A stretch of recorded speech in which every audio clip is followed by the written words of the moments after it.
Burton Show, Bruce Lee, Mandarin Superstar, production 1892, a recording December 9th, 1971, in Hong Kong.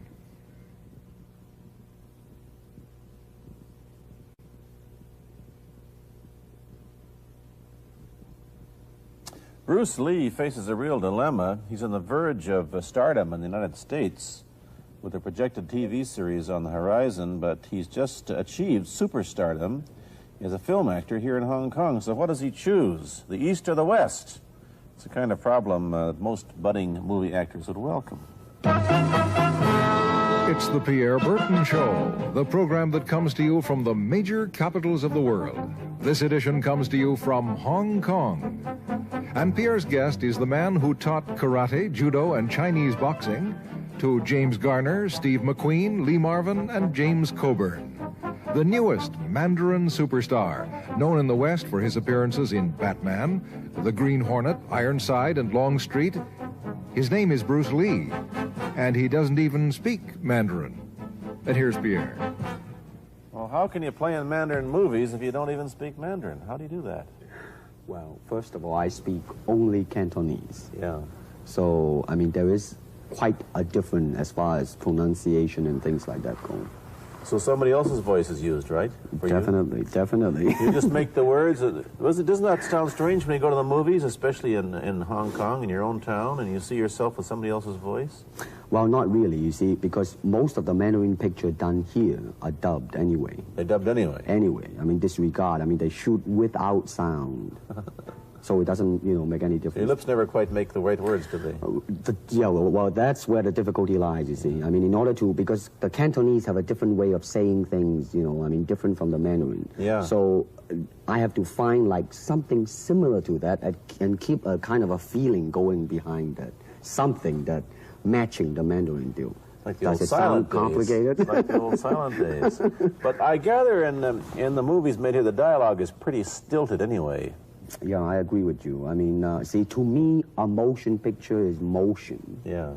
I mean, you got to keep the dialogue down to the minimum. Did you look at many Mandarin movies before you started playing in the first one? Yes. What did you think of them when you saw them? Quality-wise, I mean, I have to admit that it's not quite up to the standard. However, it is growing, and it is getting higher and higher and going toward that standard, that what I would term quality. They say the secret of your success in that movie, The Big Boss, which was such a success, you rocketed you to stardom in Asia, was that you did your own fighting. As an expert in the various martial arts in China, what did you think of the fighting that you saw in the movies that you studied before you became a star? Well, I mean, definitely in the beginning, I had no intention or whatsoever that what I was practicing and what I'm still practicing now would lead to this to begin with.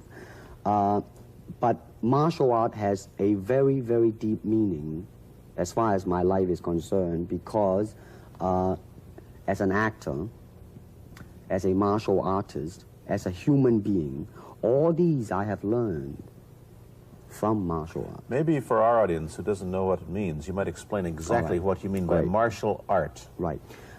Martial art include all the combative arts like karate or karate, judo, Chinese kung fu or Chinese boxing, whatever you call it.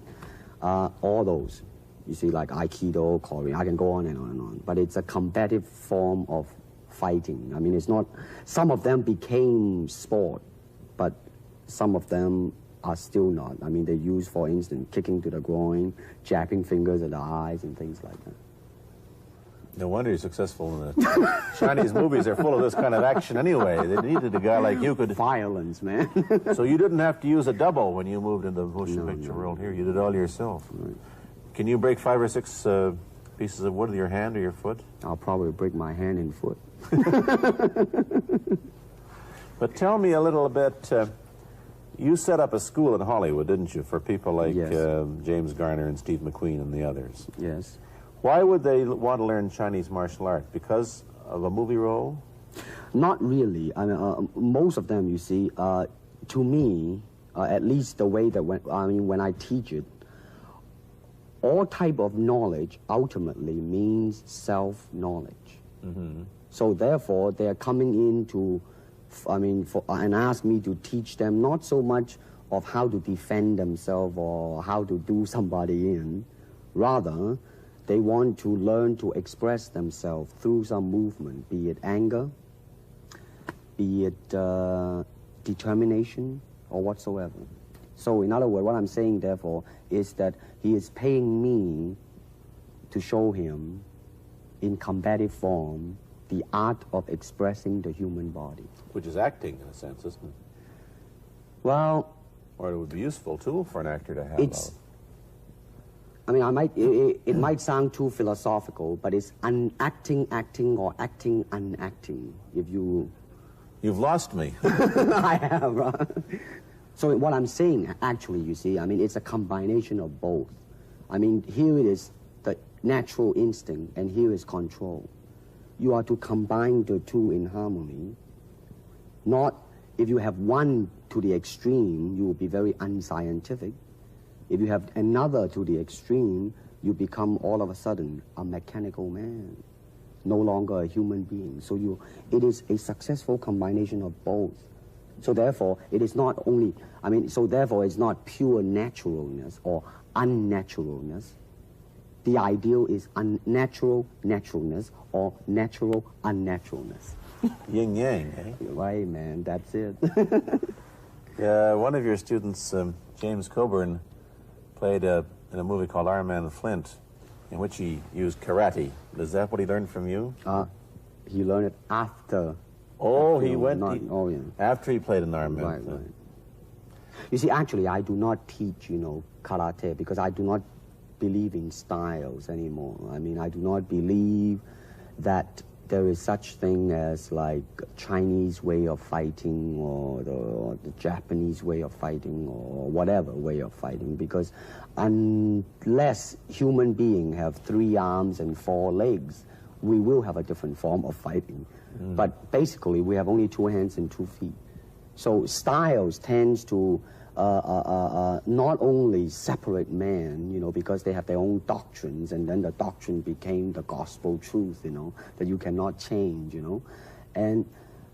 But if you do not have styles, if you just say, well, here I am, as a human being, how can I express myself? Totally and completely. Now, that way, you won't create a style, because style is a crystallization, that way, it's a process of continuing growth. You talk about Chinese boxing. How does it differ from, say, our kind of boxing? Well, first, we use the feet. That's and then we use the elbow. And you use the thumb, too? You name it, man. We use it all. You have to, you see, because, that is the expression of the human body. Everything, not just the hand. And when you're talking about combat, well, if it is a sport, now you're talking about something else. You have regulations, you have rules. But when you're talking about fighting as it is, no rules. With no rules. Not real fighting. Well, then, baby, you better train every part of your body. And when you do punch, now I'm leaning forward a little bit, hoping not to hurt any camera angle. You got to put the whole hip into it and snap it and get all your energy in there and make this into a weapon. I don't want to tangle you in any dark that right now. You came at me pretty fast there. What is the difference between Chinese boxing and what we see these young men doing at 8 o'clock every morning on the rooftops in the parks called shadow boxing, which they're always... Well, actually, you see, that is part of Chinese boxing. It is. There are so many schools. Everybody here seems to be, going like this all the time. Well, that's good. I'm very glad. I'm very glad to see that, because at least somebody is caring for their own body, right? Yeah. That's a good sign. Well, it's a kind of a slow form of exercise, which is called Tai Chi Chuan. I'm speaking Mandarin just now. Yeah. Cantonese, Tai Chi Chuan, okay? I see. And it's more of an exercise for the elderly, not so much for the young. Give me a demonstration. Show me. Can you do a little bit of it? Just so hand-wise, it's very slow. Oh, is it? and you push it out, but all the time you are keeping the continuity going, bending, stretching, everything. You know, suppose, you know, I mean, you just keep it moving. It's like a ballet dancer there. Yeah, it is. I mean, to them, you see, the idea is running water never grows stale. So you got to just keep on flowing. Of all your students, famous, James Garner, Steve McQueen, Lee Marvin, James Coburn, Roman Polanski, which was the best, who adapted best to this Oriental form of exercise and defense? Well, depending, okay? Now, as a fighter, Steve McQueen, now, he is good in that department because that son of a gun got the toughness in him. Yeah. I mean, see it on the screen. I mean, he would say, all right, baby, here I am, man. You know, and he'll do it. Yeah. Now, James Coburn is a peace-loving man. Yeah, I met him. Right? I mean, Yeah. you've met him. I mean, he's really, really nice. I mean, super mellow and all that. I mean, you know, I mean, now, he appreciates the philosophical part of it. Therefore, his understanding of it is deeper than Steve. So it's really hard to say. You see what I'm saying now? I see. I mean, it's different. So that's, I mean, depending on what you see in it. Interesting. We don't, in our world, and haven't since the days of the Greeks who did, combine philosophy and art with sport. But quite clearly, the Oriental attitude is that the three are facets of the same things. Man, listen, you see, really, to me, okay, to me, ultimately, martial art means honestly expressing yourself. Now, it is very difficult to do. I mean, it is easy for me to put on a show and be cocky and be flooded with a cocky feeling and then feel like pretty cool and all that. Or I can make all kinds of phony things, you see what I mean, blinded by it. Or I can show you some really fancy movement. But to express oneself honestly, not lying to oneself, and to express myself honestly, now that, my friend, is very hard to do. And you have to train. You have to keep your reflexes so that when you want it, it's there. When you want to move, you're moving. And when you move, you are determined to move. Not taking 1 inch, not anything less than that. If I want to punch, I'm going to do it, man, and I'm going to do it, you see. So, I mean, so that is the type of thing you have to train yourself into it, to become one with the, you think? Yeah, this is very un-Western, this attitude. I want to ask you about your movie and TV career, but first we'll take a break. Then I'll be back with Bruce Lee. I've been talking to Bruce Lee mainly about the Chinese martial arts, which include things like Chinese boxing, karate, and judo, which is what he taught when he was in Hollywood. After he left the University of Washington, where he studied, of all things, philosophy, if you can believe that. He did, but that, perhaps you understand why the two go together from the first half of this program. And you can perhaps understand how he got into films. He knew a lot of actors, but I'm told that you got the job on the Green Hornet, where you played Cato the chauffeur, mainly because you're the only Chinese-looking guy who could pronounce the name of the leading character, Britt Reed. I meant that as a joke, of course. And it's a heck of a name, man. Yeah. I mean, every time I said it at that time, I was super conscious. I mean, really now, that's another interesting thing, huh? Let's say if you learn to speak Chinese. Yeah.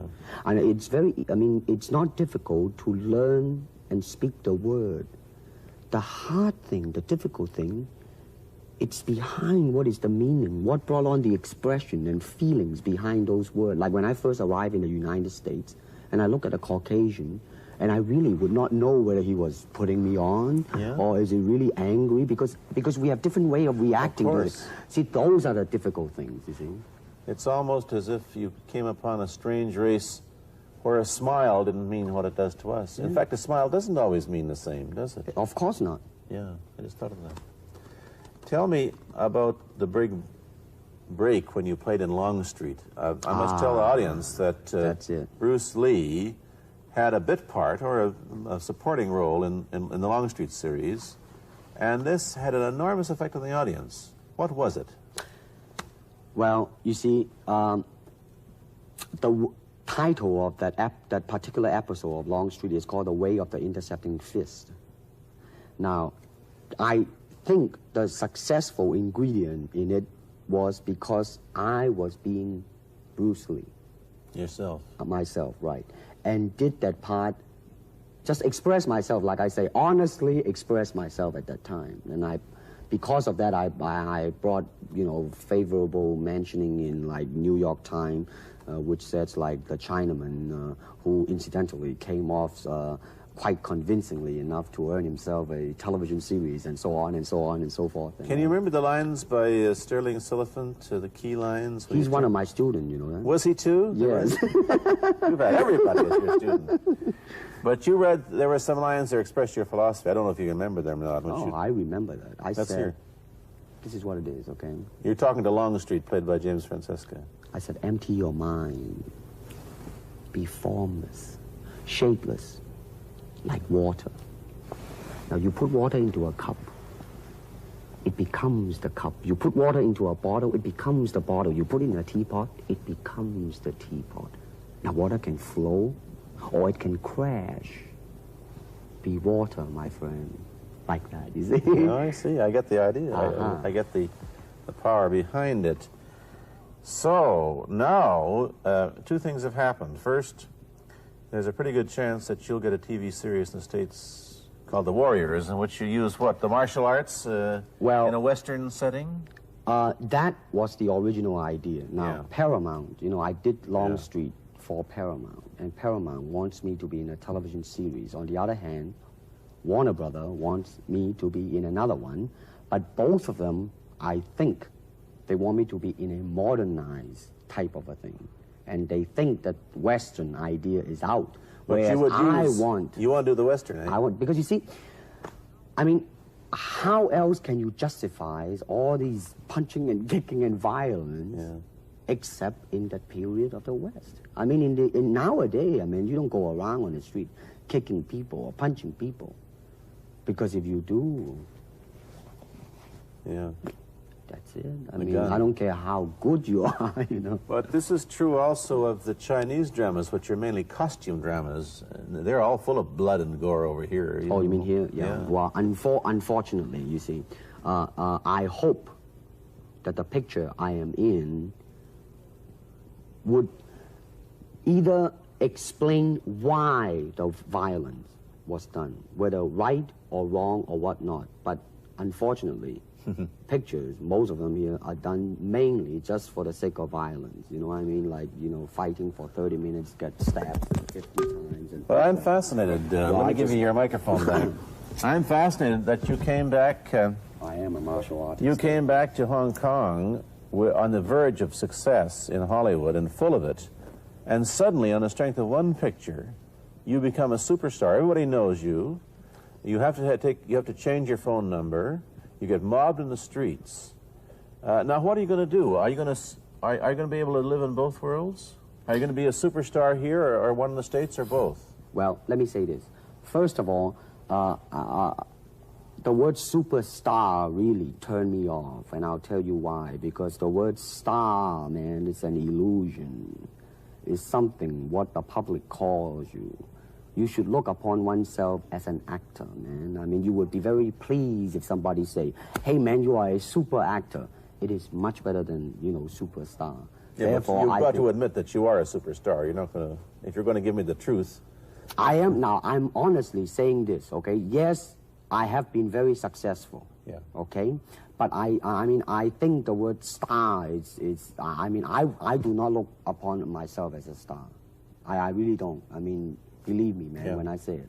I mean, I'm not saying it because what are you going to do? Let's get back to the question. Okay. Are you going to stay in Hong Kong and be famous? Or are you going to go to the United States and be famous? Or are you going to try and eat your cake and have it too? I am going to do both because, you see, I have already made up my mind that in the United States, I think something about the Oriental, the true Oriental should be shown. Hollywood sure as heck hasn't. You better believe it, man. I mean, it's always that pigtail and bouncing around, chop, with the eyes slant and all that.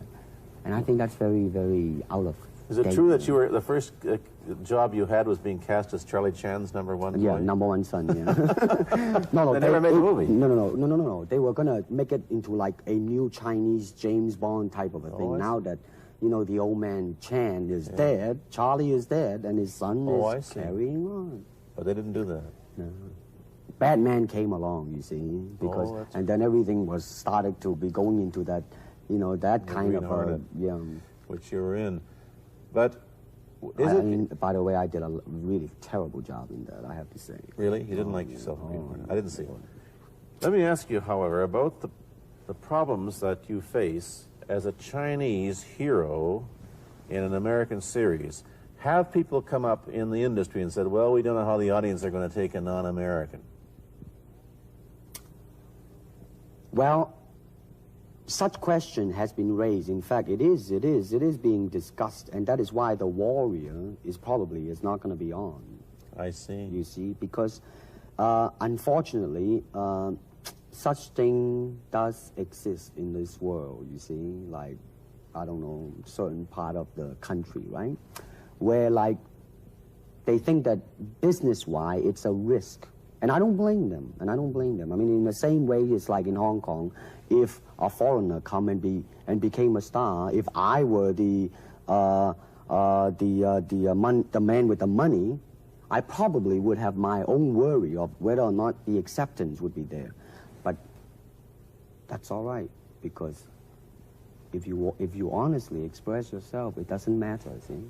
Because are you, how about the other side of the coin? Is it possible that you are, I mean, you're fairly hip and fairly Americanized. Are you too Western for Oriental audiences, do you think? Oh, man, like, how? I have been criticized for that. You have, eh? Oh, yes, definitely. So. Well, let me say this. When I do the Chinese film, I'll try my best not to be as American as I, you know, have been adjusted to for the last 12 years in the States. But when I go back to the States, it seems to be the other way around. You know what I mean? Too exotic, eh? Yeah, man. I mean, they're trying to get me to do too many things that are really for the sake of being exotic. You understand what I'm trying to say? Oh, sure. So it's really, I mean, it's when you live in both worlds, it brings its problems as well as its advantages, and you've got both. Time to go to a commercial. I'll be back in a moment with Bruce Lee. Let me ask you whether the change in attitude on the part of the Nixon administration towards China has helped your chances of starring in an American TV series.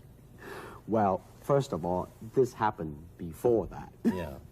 But I do think that things of Chinese will be quite interesting for the next few years.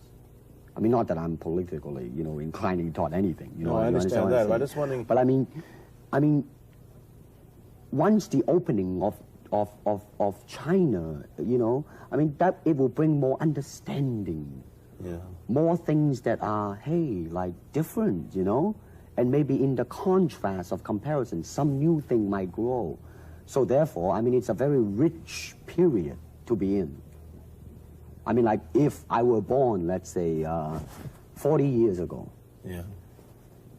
If I have a thought in my mind, I said, boy, I'm going to star in a movie or star in a television series in America.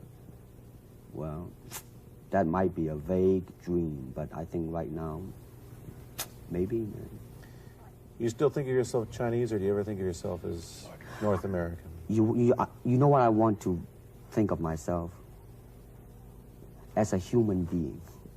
Because, I mean, I don't want to sound like, you know, as Confucius say, but under the sky, under the heaven, man, there is but one family. It just so happened, man, that people are different. Okay, we got to go. Thank you, Bruce Lee, for coming here. Thank you for watching. Thank you. You've been watching Bruce Lee on The Pierre Burton Show, a half-hour program of conversation, opinion, and debate. This is Bernard Cowan speaking.